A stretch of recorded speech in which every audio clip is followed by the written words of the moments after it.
Dalam sebuah kamar kecil di Cincinnati, Ohio, seorang remaja duduk di depan layar komputernya. Ia tidak mempunyai studio canggih, tidak punya kru, dan tidak tahu apakah ada orang yang benar-benar menontonnya. Yang ia miliki hanyalah keberanian dan suara yang tak pernah padam. Namanya Darren Watkins Jr., tapi dunia lebih mengenalnya dengan nama ISOSpeed.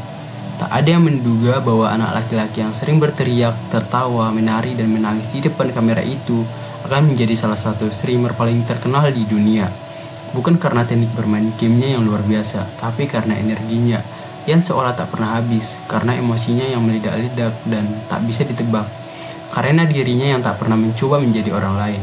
Lahir pada 21 Januari 2005, Darren tumbuh dalam lingkungan yang sederhana. Ia dibesarkan oleh seorang ibu tunggal yang bekerja keras untuk menghidupi keluarganya. Ayah sendiri tidak banyak hadir dalam kehidupannya dan masa kecilnya dipenuhi oleh rasa ingin tahu dan sepi. Di usia di mana anak-anak lain mungkin sibuk bermain di luar rumah, Darren lebih sering menghabiskan waktunya di dalam ruangan, tenggelam dalam dunia game. Game menjadi pelarian, dunia ia bisa menjadi siapapun, dunia yang tak menghakimi, tak mempermasalahkan latar belakang, dan tak pernah memintanya untuk pura-pura bahagia. NBA 2K, Fortnite, dan berbagai game lainnya menjadi sahabat yang setia, dan secara tidak sadar menjadi batu loncatan menuju masa depan yang tak pernah ia bayangkan. Pada tahun 2020, ketika dunia berhenti karena pandemi, Darren mulai melakukan sesuatu yang berbeda. Ia menyalakan kamera, membuka siaran langsung, dan mulai bicara. Tak ada skrip, tak ada konsep, hanya dirinya dan semangat yang meledak-ledak. Nama channelnya ISOSpeed, nama yang ia pilih karena katanya dia cepat, tapi lebih dari sekedar kecepatan bermain. Nama itu mencerminkan kepribadiannya yang spontan, impulsif, penuh tenaga, dan sulit diprediksi.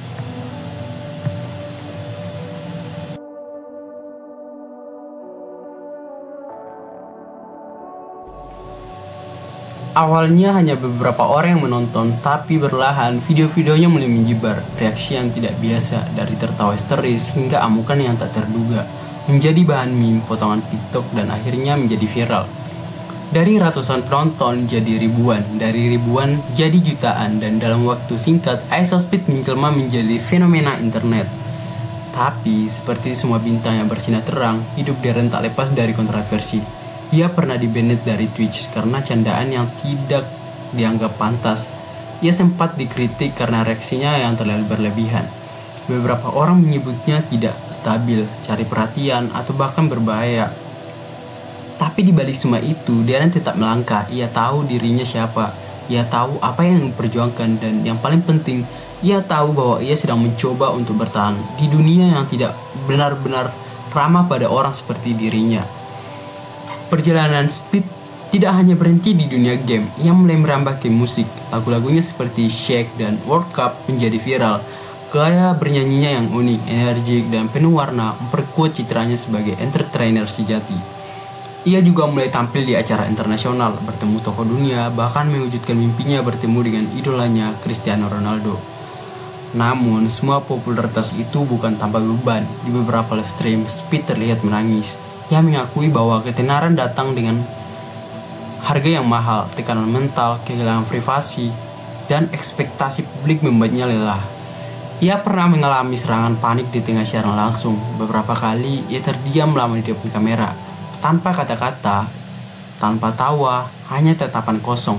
Dunia bisa melihat, tapi tak semua bisa benar-benar mengerti. Di usianya yang masih sangat muda, Darren harus menjalani kehidupan yang jauh lebih berat dari kebanyakan orang. Ia bukan hanya seorang remaja biasa, ia adalah figur publik. Ia adalah ISOSpeed, merek, panutan, dan target, tapi ia tidak pernah berpura-pura menjadi orang lain. Justru, kejujurannya dalam menunjukkan emosi, kekonyolan, dan kekurangannya yang membuat orang terus datang kembali. Kini channel YouTube-nya telah memiliki jutaan subscriber yang menghasilkan jutaan dolar dari AdSense, sponsor, merchandise, dan kolaborasi. Tapi di balik semua itu, ia tetap anak dari Cincinnati, anak yang hanya ingin didengar, anak yang ingin menunjukkan bahwa menjadi berbeda bukanlah hal yang harus disembunyikan. Kisah hidup ISOSpeed bukan hanya soal ketenaran, tapi tentang keberanian untuk tampil. Walau orang meremehkan, tentang kegigihan untuk terus live walau lelah, tentang kekuatan untuk tetap menjadi diri sendiri walau dunia terus memintamu berubah. Bagi banyak orang, Speed mungkin hanyalah entertainer biasa, tapi dia adalah sosok yang penuh tawa dan kegilaan. Bagi sebagian lainnya, ia adalah simbol bahwa siapapun bisa bangkit. Bahwa dari kamar sempit si orang bisa mengguncang dunia. Dan jika kamu merasa hidupmu biasa-biasa saja, atau merasa terlalu aneh untuk dunia ini, ingatlah, mungkin kamu hanya belum menyalakan kameramu. Mungkin dunia sedang menunggu versi Speed dari dirimu. So, kalian bisa dukung channel ini dengan subscribe dan selalu menonton video terbaru supaya gue bisa seperti ISO Speed, oke? Thank you.